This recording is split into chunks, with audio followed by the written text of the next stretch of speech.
Hello, Instagram family, my Facebook family. Welcome, welcome, welcome.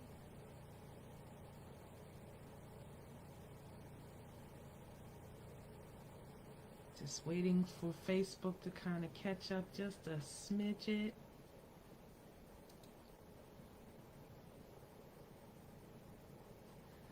Welcome, welcome, welcome everyone to Business Strategies and Tips with Lady L. I am your host for today, and I am so excited about this week. We have been talking about tax-exempt organizations, commonly known as 501s. There is more than just 501c3. There's others, but the main one that mostly everybody focuses on is the 501c3 because of its charitable benefits, its charitable services. So we are going to be talking about, we're going to jump into a similar subject than yesterday. We talked about developing your board of directors. Today we are going to talk about how to select and establish your advisory board for a tax-exempt organization. Most larger tax-exempt organizations, some mid-size, and even some brand spanking new tax-exempt organizations look to an advisory board for just that. Advisors. These are people that you have formed relationships over the years, or that you're developing new relationships with because of the level of where these people are in their careers or in their experience, especially if they have been in the tax-exempt organization arena. You're looking for people with expertise in the experience of having been in the what they call the nonprofit or the tax-exempt sector. So these are people that you define the purpose for of what you're doing. You define to them your mission, vision, and purpose.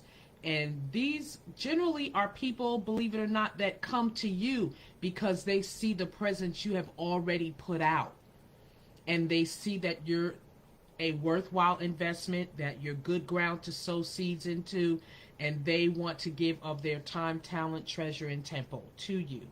So that is very important to, and first of all, it's commendable because that means that your services are getting out there, they're being effective, they are reaching the masses, and it has brought the eye and the attention of someone of influence and affluence that they want to hitch a ride on your wagon. So that's an awesome situation to be placed in. The advisory board members are non-voting members. They're not all up in your day-to-day. They're not, but what they do, what I love about being an advisory board member or being on a board of advisors is you get to see from the outside looking in. You get to see the feedback that may come from the people that are being serviced by the organization, and you like what you see. So it's really commendable to be an advisory board member because, like I said, you can give your expertise, you're giving your experience, and you see the passion for this mission, vision, and purpose being exemplified from the founders, from the people who are running the organization, and you can see where you can fit in and be an even greater asset to them. They have your best interest at heart solely for the organization. In other words, they see the vision, mission, and purpose, and they see the impact to the point to where they will have your best interest in heart in making sure that your organization, ministry, or business succeeds and succeeds well. The advisory board does not have any formal legal responsibility as well. That's what your board of directors is for. They handle the boots on the ground. They handle the formation. They handle the responsibility of the legalization of the organization. So some will have an advisory board, like I said, just so that they can see from the outside looking in advise, suggest, and recommend, and those suggestions you can take to your board and help stimulate the board in being more solution-minded or being a little more assertive in your activities to get the work of the organization out there to the public.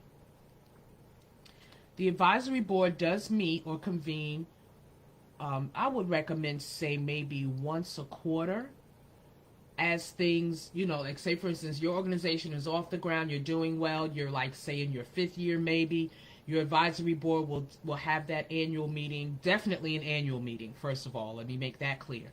The advisory board must meet annually, but in your developmental stages, your advisory board may meet on a quarterly basis or on a monthly basis, so that, again, they're on the outside looking in, and they can take the feedback of the results of what you're giving out and make recommendations and suggestions to help you advance and do greater things.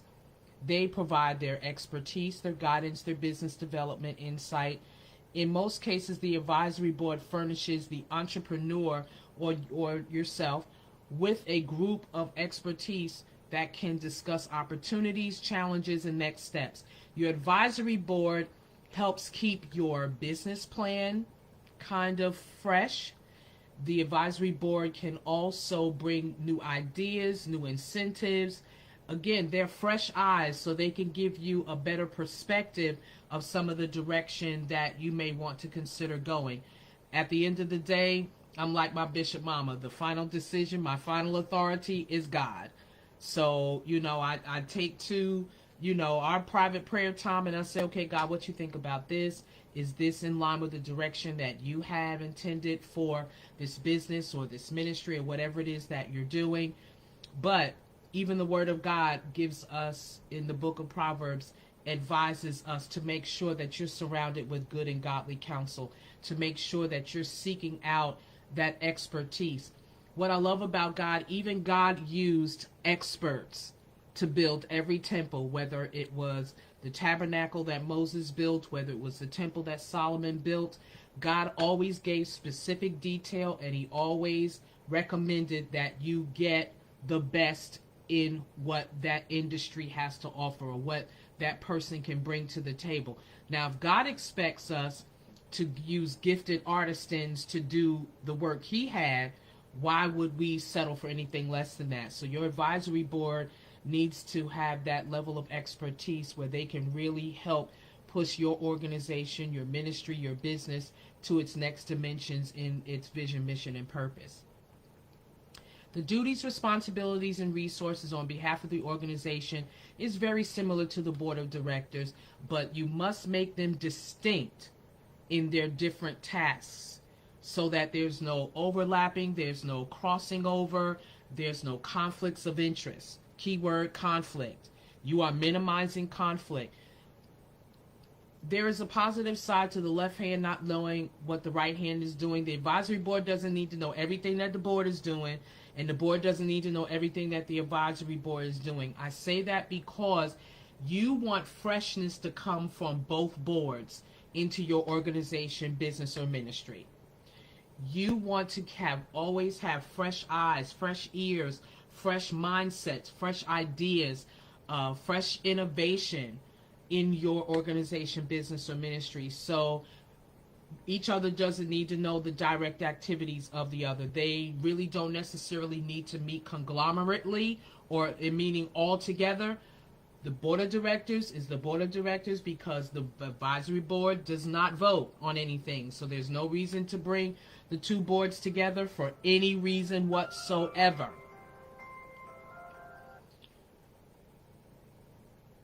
The core responsibilities of an advisory board is you need to make sure there's some preliminary work you need to do before you even establish or even talk to anybody about establishing an advisory board.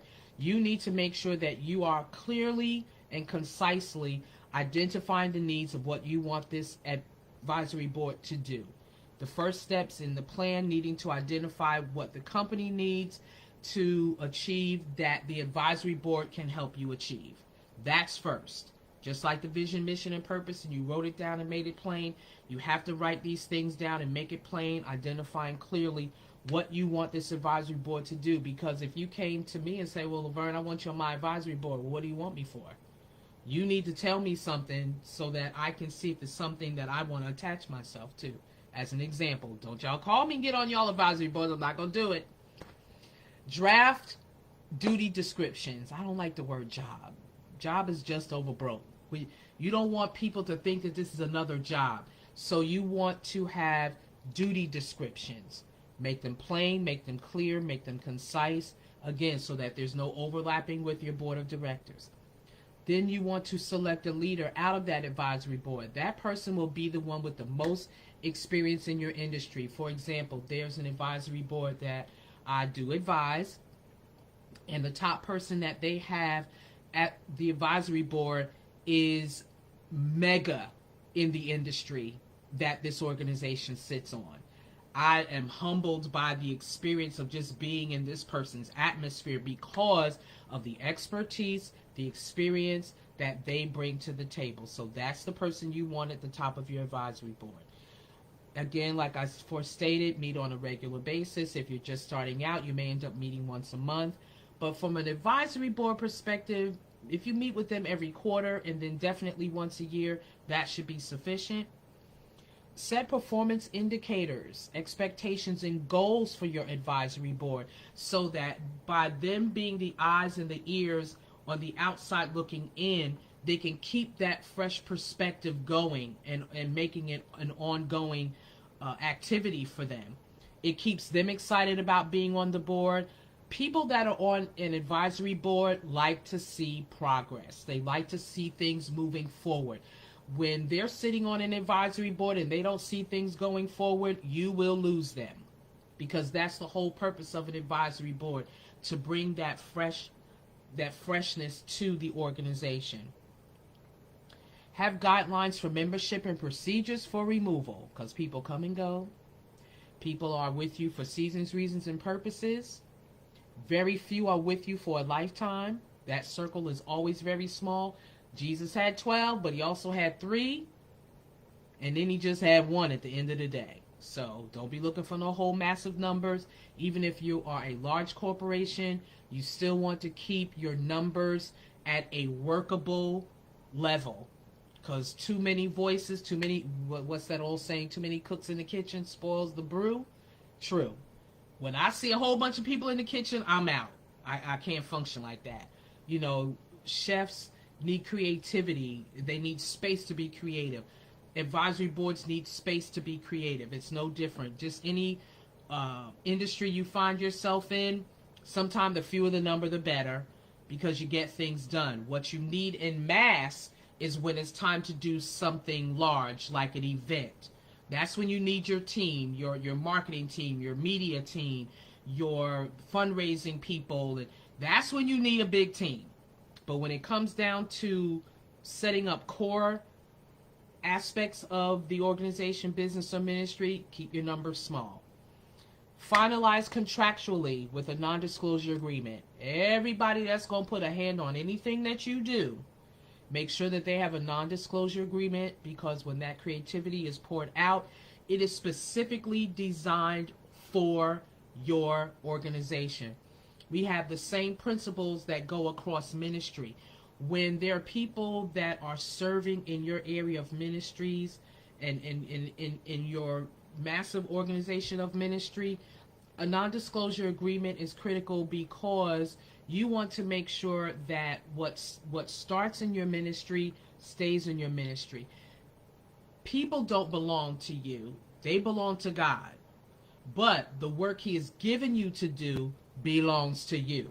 So you need to make sure that that's covered with non-disclosure agreements, and depending on your industry and levels of where you are in your industry, you may want to take that to a legal height with your corporate lawyers and corporate accountants to make sure that you're staying in your compliances, because it is not as easy as it seems to acquire a 501c3. It may be from people who know how to process the application, which Success Beyond Strategies Enterprises LLC does, but It's very sensitive. You can lose your tax exempt organization quicker than you can get it.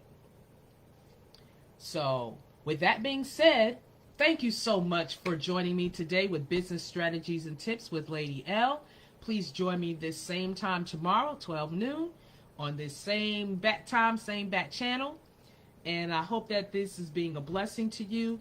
If you have missed any portion of this from the actual live, please visit my YouTube channel, Lady Verne, Ladyverne, all one word.